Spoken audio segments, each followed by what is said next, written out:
Hi all, hope you're all doing well.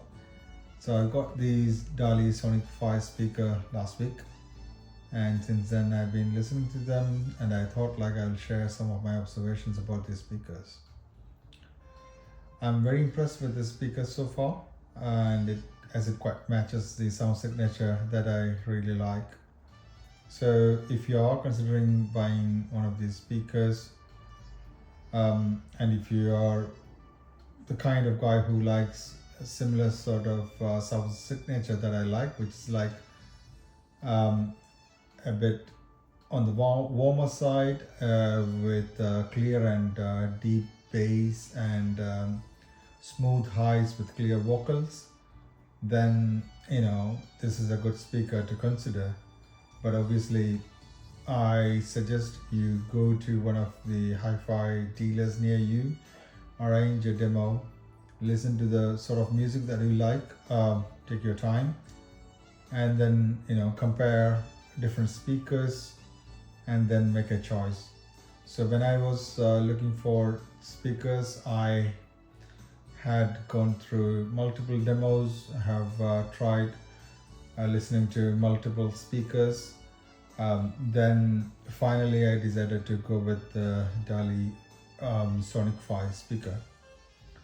I mean, you may have different perceptions that you learn, that you may develop as you go through so many reviews and so many information. But I think from my experience, I think if you just go for a demo and then try to listen to the music and with a open mind, I would say, without any expectation, and just listen to the music without even thinking about the brand, thinking about the technology behind it, or thinking about all of these hi-fi jargons. Just forget all that. Just try to listen to the speaker and to the music, and then decide based on what is the sort of sound that you enjoy the most, and then pick up a speaker that you like. So that will be the best way to find your right speaker.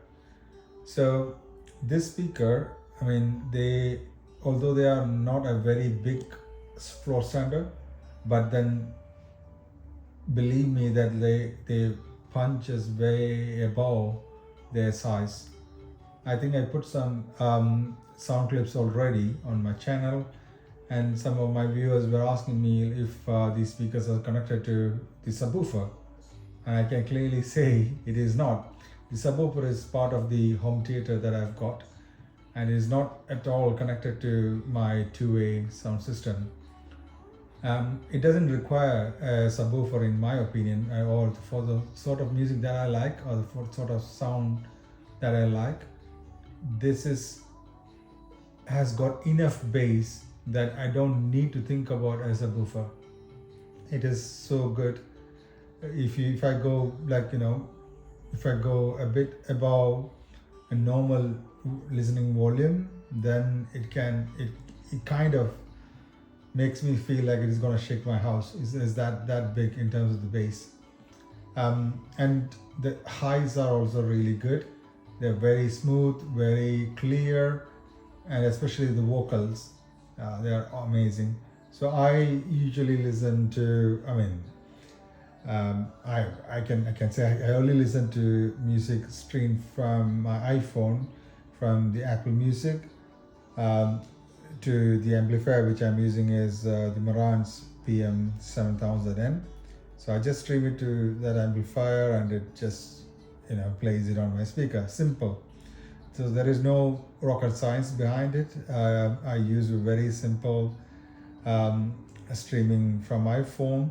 I think the Apple Music is mostly lossless, and then if you pick up the right sort of song which is having a very good high resolution or good clarity or good recording, then you'll be amazed. I tried some audiophile test musics on this speaker, and they're like amazing.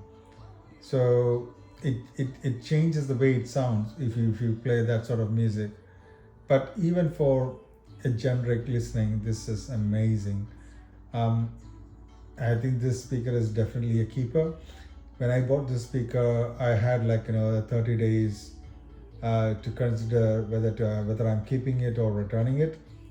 But I think having heard it for like the last couple of days or more, I think it is going to be a keeper. I'm going to keep this speaker because it is that good. I don't think there is a need for me to consider any other speaker at this stage, because it kind of matches what I was looking for from my hi-fi, at least from my first hi-fi setup perspective. This is, I think, meeting or exceeding my expectation is what I can say at this stage. But I think over a period of time, as the drivers get past the break-in time, I think it is going to sound even better. So yeah, I will keep updating you guys over a period of time. Take care. Bye.